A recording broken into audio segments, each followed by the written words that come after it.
1757 से लेकर के 1760 एक टर्म इसका रहा, जबकि 1765 से 1767 यह दूसरा कार्यकाल बंगाल के गवर्नर के तौर पे इसका देखने को मिलता है। अब इसके समय में जो कुछ प्रमुख घटनाएं रही, वह कौन सी प्रमुख घटनाएं रही? जैसे बंगाल का यह प्रथम गवर्नर रहा, बक्सर की विजय 1764 के बाद इसे पुनः बंगाल का गवर्नर बनाया गया। बक्सर की विजय के समय 1764 में बक्सर की विजय हो रही है, और यहाँ पे देखें 1757 से 60 पहला कार्यकाल और दूसरा 1765 से 67। तो बक्सर की विजय के समय काल में यह भारत में बंगाल का गवर्नर नहीं रहा था, इंग्लैंड में था बक्सर विजय के समय। जब बक्सर की विजय हो गई ना, तो फिर ये वापस बुलाया जाता है कि आओ इलाहाबाद की संधि करो। तो बक्सर विजय के समय काल में क्लाइव भारत में नहीं है, लेकिन इलाहाबाद की संधि के लिए इसे बुलाया जाता है, और इलाहाबाद की संधि क्लाइव ने ही किया हुआ था, 1765 में दोबारा से आता है। ठीक है। राजस्व सुधार के नियम को अपनाया, द्वैध शासन की व्यवस्था लागू किया। पर्सिवल स्पीयर, नाम याद रखिएगा, बड़ा ही महत्वपूर्ण है। पर्सिवल स्पीयर ने उसे भविष्य का अग्रदूत कहा था। इंग्लैंड में जाकर के अंततः क्लाइव ने आत्महत्या कर ली थी। और एक और महत्वपूर्ण बात, इसी के समय काल में श्वेत विद्रोह भी देखने को मिला था। महत्वपूर्ण मुद्दा, प्लासी वगैरह जो भी अन्य काम की बातें हैं, सामान्य सी बातें, आप सबको पता ही होगा।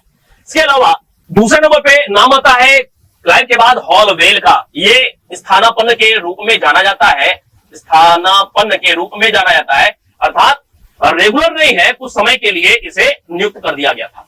स्थानापन्न गवर्नर बना। ब्लैक होल की घटना का वर्णन किसी ने किया था। ब्लैक होल, काल कोठरी की त्रासदी वाली घटना का जिक्र हॉलवेल ने ही किया हुआ है। इसके बाद वेंसिटार्ट, और वेंसिटार्ट, क्लाइव हॉलवेल वेंसिटार्ट, क्लाइव हॉलवेल वेंसिटार्ट। कब से कब? तो 1760 से 65, 1760 से 65। वेंसिटार्ट बक्सर के युद्ध के समय बंगाल का गवर्नर था। कौन था बक्सर के युद्ध के समय बंगाल का गवर्नर? वेंसिटार्ट था। 60 से 65 इसका समय काल। इसके बाद व से वेंसिटार्ट, फिर व से वेरेलेस्ट आ गया। कौन? वेरेलेस्ट। क्लाइव हॉलवेल वेंसिटार्ट, फिर वेरेलेस्ट। कब से कब? तो 67 से 69, 67 से 69। क्यों? क्योंकि 65 से 70 के बीच में यहीं पे 65 से 70, 65 से 67 कौन आ जाएगा? दोबारा से क्लाइव आ जाएगा। नहीं, ऊपर हमने देख लिया है, दोबारा क्लाइव आ जा रहा है 65 से 67 के बीच में। ठीक है।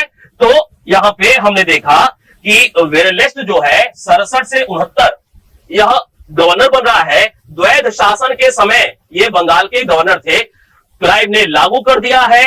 ठीक है। क्लाइव ने इलाहाबाद की संधि के साथ ही द्वैध शासन की शुरुआत कर दिया है, और द्वैध शासन के समय काल में यह वेरेलेस्ट रहा। बहुत कुछ खास बात नहीं।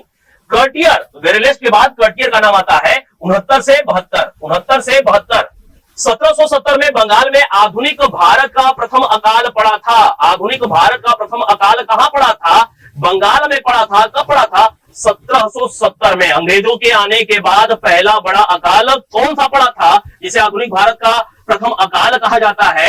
1770 में बंगाल में। कौन था उस समय बंगाल का गवर्नर? कर्टियर था। 69 से 72। कर्टियर के बाद फिर क्या हो जाएगा? तो वॉरेन हेस्टिंग्स का नाम आ जाएगा। कौन? वॉरेन हेस्टिंग्स का नाम आ जाएगा। वॉरेन हेस्टिंग्स कब से कब? तो 1772 में आता है, बंगाल का गवर्नर बनता है। फिर 1773 का एक्ट आ जाता है, और बंगाल का गवर्नर अब बंगाल का गवर्नर जनरल हो गया। कलकत्ता और बॉम्बे प्रेसिडेंसी इसके अधीन कर दी गई, कलकत्ता प्रेसिडेंसी के अधीन। तो बंगाल का अंतिम गवर्नर कौन था?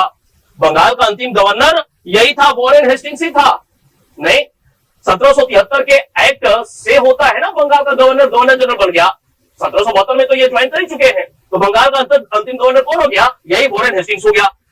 बंगाल का अंतिम गवर्नर, इसके साथ साथ बंगाल का प्रथम गवर्नर जनरल यही हो जाएगा। बंगाल में द्वैध शासन समाप्त करने वाला वॉरेन हेस्टिंग्स हो जाएगा।